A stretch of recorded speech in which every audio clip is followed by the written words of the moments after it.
प्रायोजक हैं cancer healer centre, new beginning. आम आदमी पार्टी की हार की बड़ी वजह क्या है, आइए देखते हैं। ये देखिए जो फैक्टर्स मैं आपको दिखा रहा हूं, बीजेपी का शीश महल विवाद को जोर शोर से उठाना, क्योंकि इसमें फैक्टर यह था कि आप ऑनेस्ट पॉलिटिक्स लेकर आए और आप ही डिसऑनेस्ट साबित हो रहे हैं। आबकारी मामला ये एक और फैक्टर था। आपने एंटी करप्शन क्रूसेड लॉन्च किया, लेकिन आप खुद करप्शन में पड़ गए।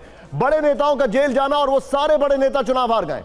कांग्रेस का मजबूती से चुनाव लड़ना यह एक बहुत बड़ा फैक्टर है, क्योंकि कांग्रेस ने इनका कई जगह नुकसान किया है। सरकार पर भ्रष्टाचार के आरोप, कई वादे आधे अधूरे, यमुना की सफाई। खुद अमित ने मैनिफेस्टो में कहा कि हमसे ये चीजें छूट गई। होल्ड करिए विजय प्लीज। यहां पर यमुना की सफाई, फिर पीने के पानी की समस्या, यह एक चिंताजनक था।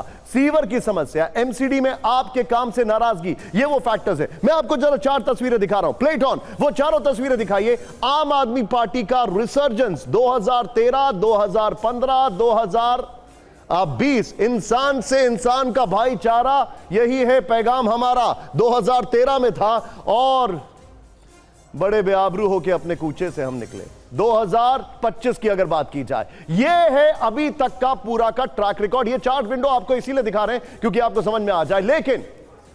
लेकिन मंत्रियों का रिपोर्ट कार्ड, आइए जरा मंत्रियों का रिपोर्ट कार्ड, किस मंत्री ने, क्योंकि गवर्नेंस की बात की जाए तो मंत्रियों का रिपोर्ट कार्ड विजय प्ले करिए। थैंक यू विजय मुझे बताने के लिए यहां पर, और इसके बाद मैं विजय जी के पास आने वाला हूं। यह देखिए आपके मंत्रियों का। आतिशी जीत गई हैं, लास्ट मोमेंट पे चल रहा था, लेकिन वो शुरू से बैठी हुई थी अपने वहां पर जहां पर काउंटिंग चल रही थी। गोपाल राय जीत गए हैं, बहुत लो की रहते हैं।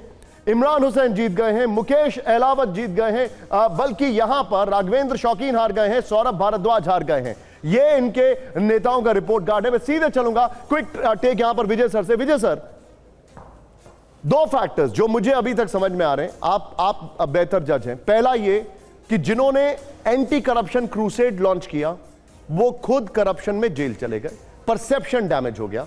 दूसरा, दिल्ली एक तरीके से कहीं ऐसा नहीं लग रहा है आपको कि त्रस्त हो गई थी कि कब तक आप आरोप प्रत्यारोप लगाएंगे। वही आरोप लगा के आप शीला दीक्षित के खिलाफ उतरे और वही आरोप आप केंद्र सरकार के खिलाफ लगाए जा रहे। बीजेपी की सरकार में चीजें नहीं हो रही, things are not moving. Your take Vijay ji. बिल्कुल निशांत, आप बिल्कुल ठीक बात कह रहे हैं, लेकिन मैं इसको पूरी जीत, इस चुनाव को 2 शब्दों से जोड़ता हूं, एक क्रेडिबिलिटी और एक guarantee. Oh well said. Arvind Kejriwal ने क्रेडिबिलिटी लूज की, जो 2011, 12 में, 13 में ऑल्टरनेट पॉलिटिक्स के साथ यहां आए थे।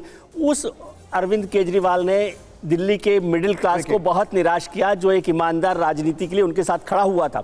और इसको आप ऐसे समझिए कि विधानसभा में जहां भारतीय जनता पार्टी को 38% वोट मिल रहा है, आम आदमी पार्टी को 54 मिलता है, लेकिन लोकसभा में आके वो मोदी जी के पास 54 पर चला जाता है। इसका मतलब वो जो 15% वोट था, 16% वोट था, वो बीजेपी के साथ भी था मोदी के नाम पर और केजरीवाल के साथ था ईमानदारी के नाम पर। लेकिन उस वोट को निराश किया और वही वोट भारतीय जनता पार्टी ने अपने पास वापस। लेकिन मुझे सबसे हैरानी हो रही है विजय सर, मैं आपके पास वापस आ रहा हूं कि अरविंद केजरीवाल खुद चुनाव हार गए। ये बहुत चिंता, क्रेडिबिलिटी लूज है।